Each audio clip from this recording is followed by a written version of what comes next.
Horror कहानियां थी। चुड़ैल पार्ट 1।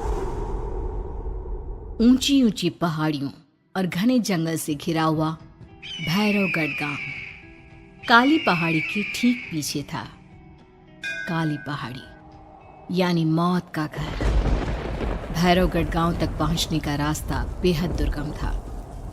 लगभग 24 घंटे घने तूफान और तेज हवाओं की वजह से वहां के वीराने माहौल की कहानियां लोगों के दिलों को दहला देती थी। ऐसे बहुत कम लोग थे जो भैरवगढ़ गांव तक जाने की हिम्मत करते थे। लोगों का कहना था कि इस गांव के आसपास बुरी आत्माओं का साया मंडराता है। गांव के रहने वाले लोगों ने वैसे तो अपनी आंखों से किसी बुरी आत्मा या साये को नहीं देखा था, लेकिन गांव का बच्चा बच्चा इस बात को महसूस कर सकता था कि गांव के ऊपर कोई तो खौफनाक साया मंडरा रहा है।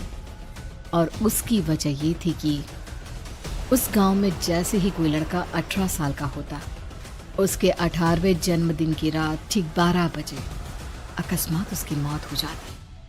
हर बार ये मौतें बड़े ही रहस्यमयी ढंग से होती और इस बार सरपंच सुमेर के बेटे को 18 साल होने में अब बस 15 दिन बाकी थे। अजी सुनते हैं, हमारा बेटा भी कुछ दिन बाद 18 साल का हो जाएगा। कहीं वो डायन उसे भी खा गई तो। कैसी बातें कर रही हो? जब वो इस गांव में ही नहीं है तो कोई भी डायन या बुरा साया उसका कैसे कुछ बिगाड़ सकता है? उसे कुछ नहीं होगा।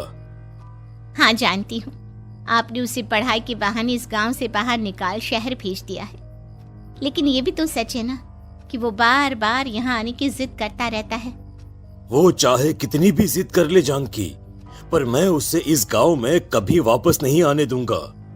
मैं नहीं चाहता कि गांव के दूसरे लड़कों की तरह मेरे बेटे की भी अजीबोगरीब ढंग से मौत हो जाए। कभी कभी तो लगता है कि हम सब गांव वालों को हिम्मत करके अपने गांव को इस बुरी आत्मा से छुड़वा लेना चाहिए।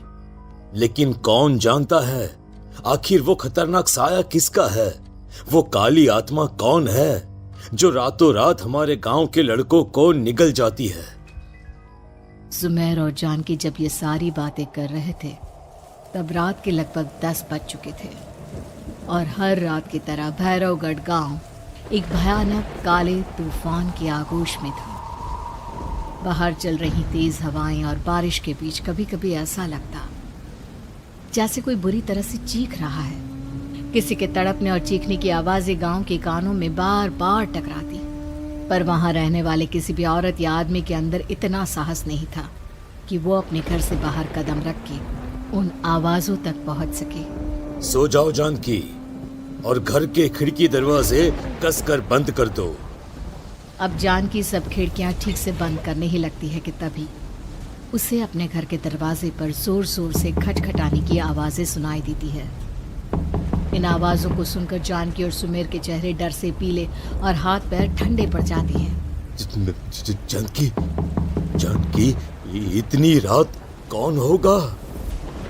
पता नहीं, ऐसा लग रहा है कोई बुरी तरह से दरवाजा खटखटा रहा है।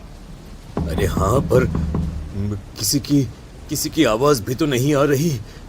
क्या करूं? दरवाजा खोल लूं या नहीं? कहीं ऐसा ना हो कि किसी को हमारी मदद की जरूरत हो। लड़खड़ाते कदमों से सुमेर दरवाजे के करीब जाता है और अपने कान को दरवाजे पर रख धीरे से आवाज देते हुए पूछता है, कौन कौन है? कौन है वहां? तभी एक बेहद डराने वाली आवाज उसके कानों से टकराती है। दरवाजा खोलो, दरवाजा खोलो, वरना आज की रात इस गांव में कोई जिंदा नहीं बचेगा। मैं जानती हूँ तुम्हारा बेटा 18 साल का होने वाला है। अगर उसकी जान की जरा भी परवाह है तो दरवाजा खोल दो। इस आवाज को सुनते ही सुमेर घबरा कर पीछे हट जाता है और जानकी को पूरी बात बताता है। कहीं वो डायन हमारे घर तक तो नहीं पहुंच गई? अब हम क्या करेंगे? मुझे दरवाजा खोलना ही होगा जानकी। मेरे पास अब कोई रास्ता नहीं है। इतना कहकर सुमेर डर से अपनी दोनों आंखें कसकर बंद करता है और कांपते हाथों के साथ झटके से दरवाजा खोल देता है। तभी किसी के जोर से हंसने की आवाज सुमेर और जानकी को सुनाई देती है। उस आवाज को सुन दोनों दरवाजे की तरफ देखते हैं और सामने अपने बेटे राहुल को खड़ा देख दंग रह जाते हैं। राहुल के हाथ में उसका मोबाइल होता है जिसमें से वो आवाज बज रही थी। ये क्या मजाक है? और तू यहाँ, तुझे मना किया था ना गांव में आने को, समझ में नहीं आता क्या? 18 साल का होने वाला है तू। माँ, आप लोग भी पता नहीं किन अंधविश्वास भरी बातों पर भरोसा करते हैं। क्या क्या मैं अपने घर नहीं आ सकता? आप लोगों से नहीं मिल सकता? देख बेटा, हमने तुझे किसी वजह से ही इस गांव से दूर रखा था और यहां आकर तूने अच्छा नहीं किया। चल चल चल, मैं तुझे अभी के अभी वापस शहर छोड़कर आता हूं। ओफो पापा, आप बेकार की बातों से परेशान हो रहे हैं। बाहर इतना तेज अंधड़ तूफान चल रहा है, कहीं जाने की जरूरत नहीं है। मैं बस आप लोगों से मिलने आया हूं, कुछ दिन रहकर चला जाऊंगा। दिमाग खराब हो गया है इस लड़के का, नहीं जानता कि इस गांव में ये सुरक्षित नहीं है। किसने कहा था तुझे यहाँ आने को?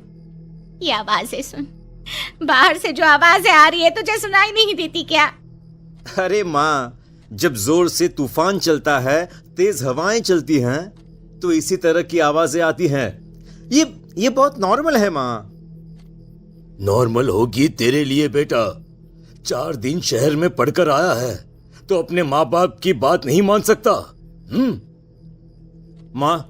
माँ, मुझे अभी बहुत जोरों से भूख लगी है, पहले कुछ खिला दो, और रात भी बहुत हो गई है। हम इस बारे में कल बात करते हैं, ठीक है? राहुल के वापस आ जाने से जानकी और सुमेर की आंखों की नींद उड़ गई थी। खाना खाने के बाद राहुल तो अपने बिस्तर पर जाकर सो गया, लेकिन जानकी और सुमेर पूरी रात उसके कमरे के बाहर पहरेदारी करते रहे। उन्हें पल पल इसी बात का डर था कि कहीं उनके बेटे को कुछ हो ना जाए। रात बीतती है, सुबह का सूरज निकलता है। अब जैसे ही वो राहुल को नींद से जागते देखते हैं तो उन दोनों के दिल को सुकून मिलता है। अरे माँ, पापा, आप अभी तक यहीं बैठे हैं? क्या पूरी रात सोए नहीं? जिनकी जवान बेटी की जान को खतरा हो, उन माँ बाप को नींद नहीं आती बेटा। बेटा, अब तो वापस शहर चला जा। देखो माँ, मैं किसी जरूरी काम से इस गांव में आया हूं, और वो काम पूरा होने के बाद मैं खुद यहां से चला जाऊंगा। काम? गांव में तेरा क्या काम है? पापा, मैं बचपन से ही इस गांव के बारे में बेहद डरावने किस्से सुनते आया हूं, इसीलिए अब मैं उन्हीं किस्सों के ऊपर डॉक्यूमेंट्री फिल्म बनाऊंगा। रिसर्च करना चाहता हूं कि आखिर सच्चाई है क्या। हे भगवान, लो जी, सुन लिया, और भेजो इसे पढ़ने के लिए शहर। मैंने आपसे पहले ही कहा था, मेरी बहन के पास दूसरे गांव भेज दो। ना ये शहर जाता और ना उल जुलूल की बात इसके दिमाग में आती। जानकी और सुमेर राहुल को समझाने की बहुत कोशिश करते हैं, पर वो किसी की बात नहीं सुनता और अपना कैमरा लेकर गांव की पास वाली काली पहाड़ी की तरफ निकल जाता है। अब राहुल जैसे ही काली पहाड़ी पर पहुंचता है, उसकी नजर पहाड़ी के ठीक बीचों बीच बनी एक पुरानी झोपड़ी पर पड़ती है। यहाँ भी कोई रहता है क्या? ये इंटरेस्टिंग होगा। राहुल की आवाज पहाड़ों से टकराकर उसके कानों में सुनाई दे रही थी। उसने चारों तरफ का नजारा देखकर वहां की तस्वीरें अपने कैमरे में उतारना शुरू कर दिया। तभी अचानक राहुल ने अपने कैमरे में खींची हुई तस्वीर को जूम करके देखा, और उसमें उसे जो नजर आया वो देखकर राहुल के होश उड़ गए। क्या सचमुच उस गांव के ऊपर किसी बुरी आत्मा का साया था? क्या राहुल की जान बच पाएगी? क्या देखा था राहुल ने उस फोटो में जिसे देखकर वो दंग रह गया? इन सवालों के जवाब जानने के लिए देखिए इस कहानी का अगला भाग।